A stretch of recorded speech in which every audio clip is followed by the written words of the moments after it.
When given a short description of a person, we tend to form connections and correlational ideas based on the given evidence, our biases, and prior knowledge, unconsciously coming up with a conclusion of what the person is like. For example, person A is told that person B graduated from Juilliard School of Performing Arts and was able to play the cello since the mere age of 5. Person A would unconsciously derive ideas from the statements and form conclusions supported by the prior knowledge. That person B is a musical prodigy, born with talent, or that they get great enjoyment from playing instruments their whole life, therefore making it easier for them to master the said instrument. System 1 of decision-making model contributes to how person A would not be able to know if person B might have had a rough childhood where their parents made them spend their childhood developing musical skills without considering their opinion or preference. How person B started to play cello because they were inspired by a passing artist whose song meaning they could relate with. Or maybe how person B has a mental disease and the only way they could cope with their struggles is to centralize all their focus on playing music.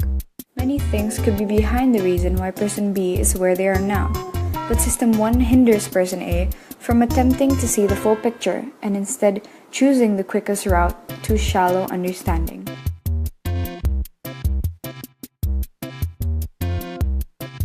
Though individuals acknowledge how immoral it is to make assumptions towards people of different social class either being a rich or unfortunate background, it is almost inevitable to not be reminded of the ideal stereotypical image that society has classified when faced with a situation that conflicts between the two.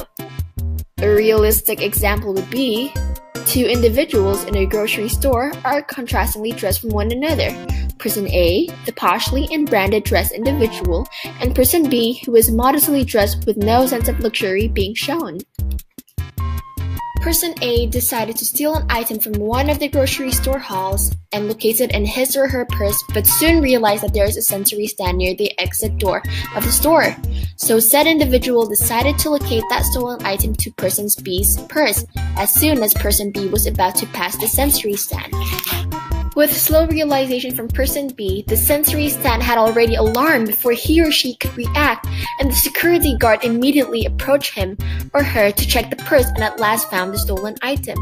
In complete honesty, person B tried to convince the guard that person A located the stolen item in his purse or her purse. Unfortunately, the guard was already making mental judgments of the two contrastingly dressed individuals and used his or her social schema to rationalize on who to blame. This resulted in the thought of person A, who appears to come from a rich background, is financially supported, that he or she does not feel the need to steal, compared to person B, who appears to come from a less fortunate background and has more tendency to steal. This shows that System 1 of decision-making model is evidential to how the security guard was not able to discover that person A is personally having a financial crisis, which caused him or her to have the decision in stealing the item, but is dressed poshly to retain his or her image. Their possibility could be from the shallow observation of the security guard, who cruelly made assumptions and automatically disbelieved person B's truthful claim without even having the thought of person A, approaching person A in order to rationalize the situation furthermore, as the judge was already deceived by the physical appearance from the two individuals. Poor to System 2 will be how the judge did not have the decency to gather evidences on who should be at fault, as he or she was simply no longer interested in the case, which the answer appeared to be obvious and the person to blame was already confidently assured by the judge himself. Alright, that's it for today, folks. Thank you for staying tuned with us in Powtoon with Karin, Gwen, Amabel, Nadine, Pasha, and Yuga, and Aptanta. We hope you liked it and we hope it was very entertaining, or at least a bit helpful and informative to show you what dual processing of decision making is like. Created using Powtoon.